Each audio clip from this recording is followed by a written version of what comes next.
রেলপথের একটা রোমান্স আছে।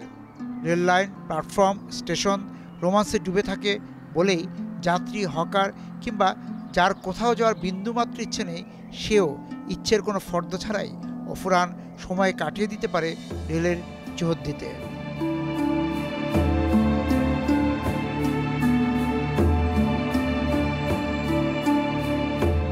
বাংলাদেশের প্রথম রেল লাইন এলো 1862 সালে।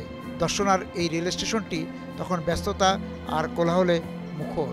কলকাতা, গোয়ালন্দ, ঢাকা, নারায়ণগঞ্জ শুধুই যাত্রী ও পণ্য পরিবহনের সম্পর্ক ছিল না, রেল লাইনের শিরার সঙ্গে দুই পারের মানুষের হৃদয়ের ছিল যোগাযোগ। এটা তো প্রথম রেল লাইন না? মানে আপনারা এই স্টেশনকে কিভাবে দেখেছেন? মানে আপনারা যখন ছোটবেলা থেকে স্টেশন কিরকম দেখলেন?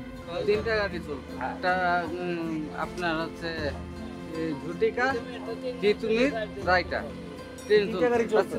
তখন এই স্টেশনের ব্যস্ততা কেমন ছিল? প্রচুর ব্যস্ততা ছিল। তখন ওই লোকজন খুব জমজম ছিল, জায়গাটায় বেশ ইনকাম হচ্ছিল মানুষের। এখন তো সেই ইনকামটা নাই। কোথায় কোথায় যেত? রাজবাড়ি থেকে আসতো, সৈয়দপুর থেকে আসতো, এদিকে আপনার হচ্ছে রায়টাঘাট থেকে আসতো।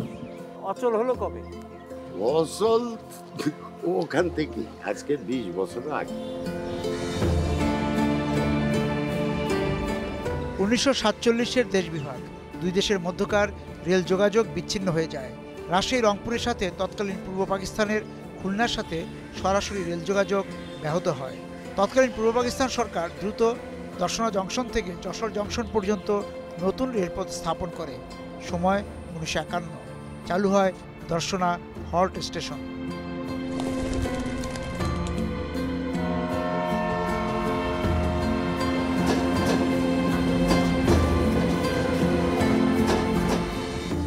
বছর আগের যে ভ্রমণের আনন্দ, সেই আনন্দের সঙ্গে এখনকার আনন্দ তার এক না। এখন হয়তো রেলের গতি বেড়েছে, কিন্তু আনন্দ তো আগেরটাই ছিল, এবং স্টেশনটা তো সুন্দর হয়েছে আগের চেয়ে হয়তো।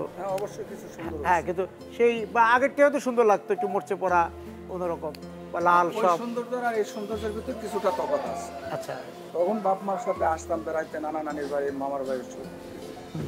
আর এখন নিজের প্রয়োজনে আসা, এখনকার সৌন্দর্য দাদা আর তখনকার সৌন্দর্য কিছু ব্যতিক্রম আছে। কিভাবে যেতেন তখন? ঈশ্বর দিয়ে ওই 23 আপে যাইতাম, মানে ওই মেল ট্রেনে। আবার অনেক সময় সীমান্ত ট্রেনেও যাইতাম।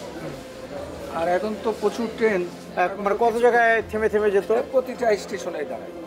মানে এখান থেকে রওনা দিয়ে মানে থেমে থেমে থেমে থেমে থেমে একদম ঈশ্বরদী পৌঁছাইতে 4-5 ঘন্টার সময়। আচ্ছা, আর এখন 1-1.5-2 ঘন্টার ভিতরে পৌঁছে যাচ্ছে।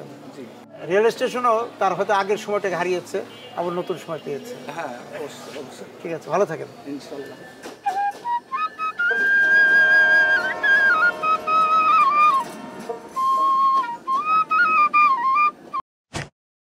চল্লিশ বছর ধরে যারা আমাদের সাথে ছিলেন, পাশে দাঁড়িয়েছেন, আপনাদের সকলের প্রতি আমার আন্তরিক কৃতজ্ঞতা।